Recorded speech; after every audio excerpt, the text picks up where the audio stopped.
네. 뭐 기분은 별로 안 좋습니다만 그래도 어쩔 수 없이 일본이 오늘 가기에서 화이트리스트 배제 결정을 내린다는 전제하에 좀 여러 상황을 좀 짚어봐야 될 것 같은데요. 그러니까 가장 궁금한 건 이게 이제 우리 무역과 산업에 어떤 영향을 미칠 것인지 바로 이 문제 아니겠습니까? 자, 그래서 전문가 한 분 연결해서 도움 말씀 들어보겠습니다. 재현정 한국무역협회 통상지원단장 연결합니다. 나와 계시죠? 예, 안녕하세요. 네, 안녕하세요, 단장님. 자, 화이트리스트에서 배제 결정이 나올 거라고 단장님도 그렇게 예상을 하시는 거죠? 예, 뭐 일단 그렇게 지금 예상은 되고 있는 것 같습니다. 네. 그렇죠. 네. 근데 저는 일단 좀 궁금한 게 그러면 네. 대상이 일단 그 총량이 1,100개가 넘는 품목이라면서요. 아, 네, 네. 이걸 전부 다 어떻게 근데 할 수 있는 네. 건 아니지 않습니까? 물리적으로?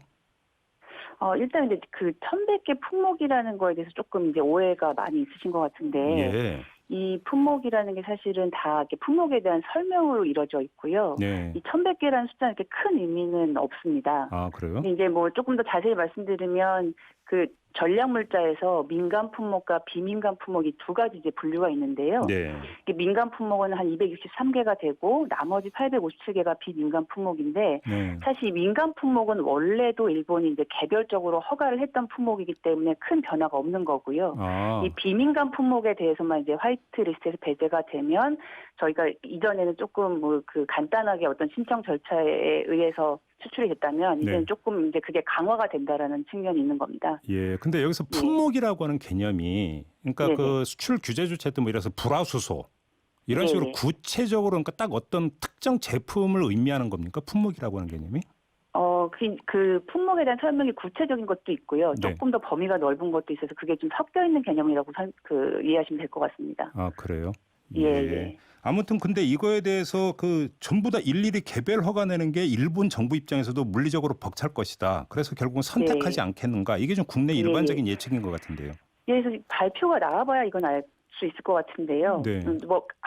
가장 극단적인 시나리오는 이제 이 품목을 전부 다 이제 화이트리스트에서 배제가 되면 개별 허가로 가는 거고요. 네. 이제 뭐 필요한 경우에는 이거를 뭐 품목을 나눠서 개별 허가를 받게 하는 것과 안 하는 것과 뭐 이렇게 나눌 수도 있을 것 같습니다. 예. 예. 근데 전부 다 개별 허가 내주려면 자기네들 입장에서도 행정력이 엄청나게 들어가는 거 아닌가요?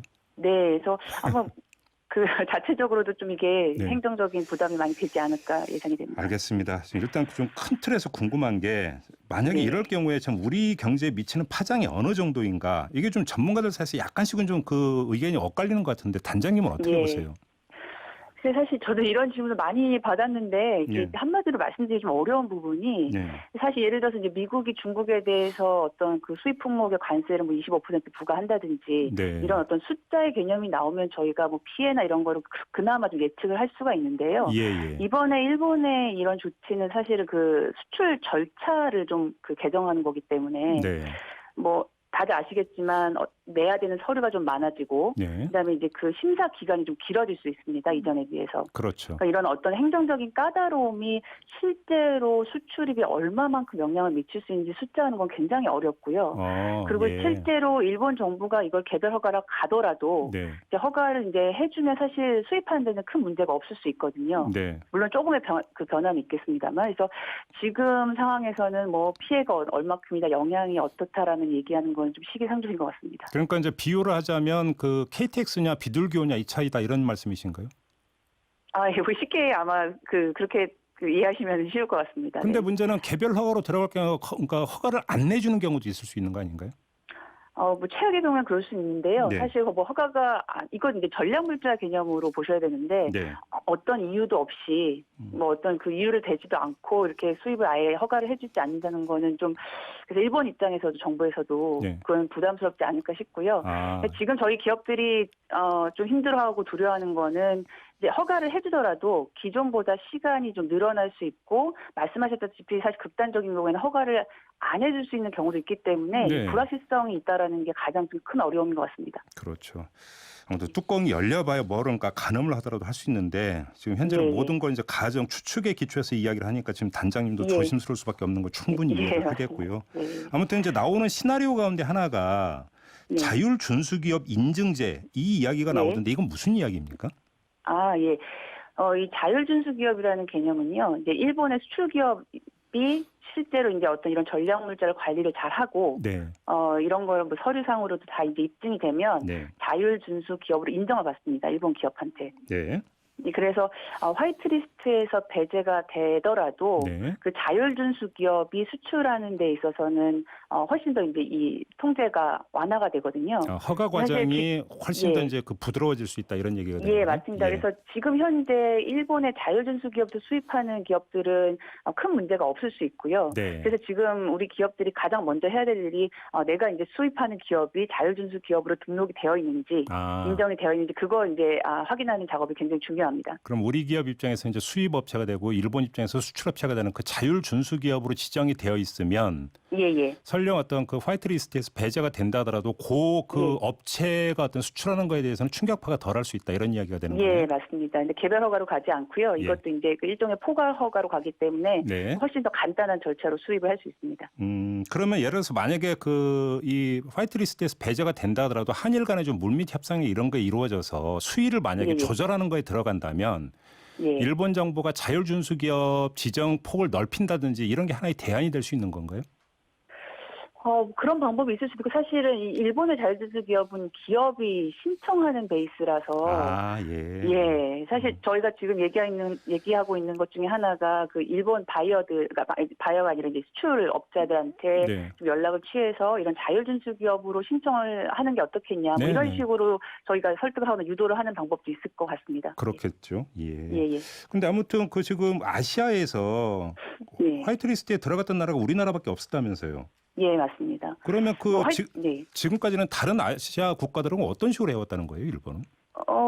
뭐 아시다시피 27개국이 이제 화이트리스트에 들어가 있는데요. 네. 아시아로서는 이제 우리나라가 유일하고 네. 다른 나라들은 뭐 개별 허가를 받아서 진행이 됐던 걸로 알려져 있는데요. 예. 사실 지금까지는 이렇게 큰 문제 없이 그리고 아까도 말씀드렸지만 이게 사실 불확실성이 문제인 거지 예. 지속적으로 개별 허가를 한다 그러면은 그 기업분들은 그거에 또 적응하고 네. 다 그 절차에 따라서 하기 때문에 큰 문제가 없었던 것 같습니다. 근데 이건 그러면 질문도 되게 조심스럽게 드릴 수밖에 없긴 하지만 네. 화이트리스트 배제라고 하는 것이 지금 우리가 이야기하는 것만큼 엄청난 충격을 갖고 오는 것은 아닐 수도 있다. 이렇게도 혹시 해석할 수 있는 여지가 있는 건가요?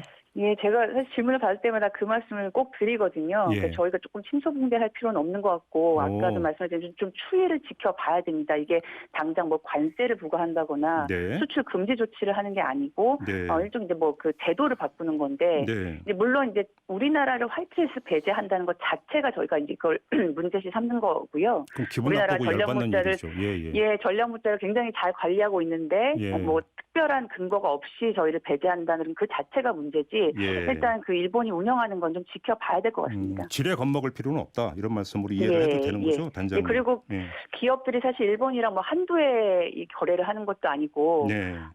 뭐 지금 바깥으로 알려지는 않았습니다만 그 한국 기업들이 또 일본 그 기업들 파트너들과 계속 얘기를 하고 있고요. 네. 어떤 그 비즈니스 거래라는 게 이런 것 때문에 뭐 하루아침 이렇게 무너지거나 그러지는 않을 것으로 보고 있습니다. 바로 그 지점인데요. 화이트리스트에서 예. 배제하냐 마냐가 갑자기 나온 이야기가 아니라 계속 이제 수출 규제 조치 나온 다음에 계속 나왔던 시나리오니까 예. 우리 국내 수입업체도 그 사이에 대책을 세웠을 거 아닙니까, 일정하게는.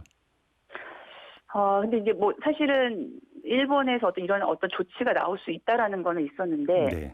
저희가 이 화이트리스트 배제라는 거 자체를 이제 기업들이 다 예상하지는 못했을 것 같고요. 네. 그래서 아마 뭐 이게 이제 7월 1일에 발표된 다음에부터는 좀 이렇게 적극적으로 좀 대응을 하고 있지 않을까. 그러게요. 예, 그렇게 생각됩니다. 알겠습니다. 아무튼 일본이 오늘 가기를 열어서 화이트리스트 배제 결정을 내리게 되면 우리 정부도 네. 이제 아마 입장을 내놓고 종합 대책도 이제 발표할 예정이다 이런 이야기도 있던데 네네. 그 단장님께서 보시기에 우리 정부가 어떤 수립하고 있는 대책에 반드시 들어가야 되는 핵심적인 게 있다면 뭐라고 생각을 하세요? 글쎄 아까 말씀드린 것처럼 사실 영향이나 피해가 아직 구체적으로 나와 있지 않기 때문에 네. 아마 단기적인 대책을 바로 이렇게 발표하기 쉽지는 않을 것 같고요. 네. 일단 여기 지금 언론상에도 많이 나왔던데 우리가 이제 소재 부품을 좀 국산화해야 되고 의존도를 줄여야 된다라는 네네. 거는 사실 수십 년 동안 저희가 강조를 했던 바입니다. 그렇죠. 예. 어떻게 보면은 이번 사건을 계기로 저희가 다시 한번 이제 이거의 중요성을 좀 알게 된 것 같고요. 예. 사실 이제 소재 부품의 그 국산화라든지 의존도를 줄이는 거는 굉장히 좀 장기적인 관점에서 해야 되고 저는 오히려 이게 정부 대책이 너무 단기적으로 계획을 세워서 하는 것보다는 조금 중장기적으로 저희가 차근차근 좀 전략적으로 나가야 필요가 있다고 생각합니다. 그러니까 사실 이제 그 외국의 경우 소재 부품 산업은 이제 주로 어떤 중소기업이나 중견기업에서 이제 많이 한다 이런 얘기는 이제 제가 상식적으로 접한 바가 있는데 네. 국내 소재 부품 산업을 키운다라고 한다면 또 중소기업을 키우는 의미도 있으니까 그건 좋은 거 아닌가요, 사실? 훨씬 예, 장기적으로. 맞습니다. 사실 근데 이제 그 중소기업들이 이 소재 부품을 하는데 어려움이 몇 가지 있는데요. 네. 일단 한국 시장만으로는 좀 작은 규모이기 때문에 이 한국 예. 시장만 보고서 이런 걸 왜냐하면 소재 부품을 개발하는 데는 시간이 굉장히 많이 그렇죠. 걸리는데 그렇죠. 단기 이익을 낼 수 없기 때문에 사실 투자가 굉장히 어려운 분야입니다. 아하. 근데 이제 시장이 크면 그래도 이제 거기에 투자가 이제 좀 이루어지는데요. 예. 어떻게 보면 이제 저도 이제 최근에 저희 보고서에서 나왔던 내용인데 이 중국이 계속 지금 기술이 발전을 하고 있고요. 네. 그러다 보면 굉장히 고품질의 소재 부품을 이제 수요가 늘어나게 됩니다. 이제 우리 시장만 볼 게 아니라 앞으로 바로 옆에 있는 중국 시장의 수요까지 생각해서 이런 부분에 좀 차근차근 투자를 해나갈 필요가 있는 것 같습니다. 그럼 이제 그렇게 본다면 R&D 어떤 지원이라든지 정부가 그다음에 수출선 확보하는 데 어떤 도움을 준다든지 이런 게 꼭 필요하겠네요. 그렇게 본다면. 예, 맞습니다. 알겠습니다. 근데 좀 그 말씀을 나눠보니까 아주 그러니까 궁금한 게 이게 만약에 일본이 제동을 걸어서 우리가 수입을 제대로 못하게 되면 타격을 입는다라고 하는 이야기인데 거꾸로 일본 기업 입장에서도 한국에 뭐를 수입이 만약에 안 되면 타격을 입는 게 있을 거 아닙니까? 어떤 품목이. 예. 혹시 이런 걸 가지고 우리가 어떤 카드를 쓸 수 있는 건 없나요? 이거 사실은 이거 굉장히 좀 민감한 사안이라 이제 그 이러면 전면전인가요? 이러면? 예. 아무래도 이제 저희 산업계 입장을 좀 말씀을 드리면 물론 이제 저희가 그 좀 분한 부분도 있고 화가 나는 부분도 있겠습니다만 양쪽 다 이렇게 전면적으로 가면 기업들도 그렇고 결론적으로는 양국의 소비자들이 피해를 입을 수 있기 때문에 저희가 어떤 이런 거를 키우기보다는 빨리 조기에 좀 진화시키는 방향으로 저희가 좀 고민을 해야 될 것 같습니다. 물론 그렇긴 하죠. 해결책을 모색하는 게 당연히 우선순위이긴 되는데 기분이 안 좋아서 한번 여쭤봤습니다. WTO 제소 문제 있지 않습니까? 이게 하나의 어떤 그 카드나 해법이 될 수 있다고 보세요? 사실 정부 간에 이제 이런 문제가 생기면 WTO 제소는 반드시 이제 해야 될 절차이고요. 저희가 공식적으로 어떤 분쟁이 일어나서 가져갈 수 있는 기구는 통상적인 관점에서는 WTO밖에 없습니다. 그래서 이게 실효성을 떠나서 저희가 이제 반드시 해야 되는 절차고 아마 이제 이게 실제로 일본이 발표를 해서 이게 시행이 되면 이제 정부에서도 이 부분을 더 이제 언제쯤 제소를 할지 뭐 이런 거를 아마 고민을 할 것 같습니다. 알겠습니다. 이제 넓게 보면 통상 문제지 않습니까?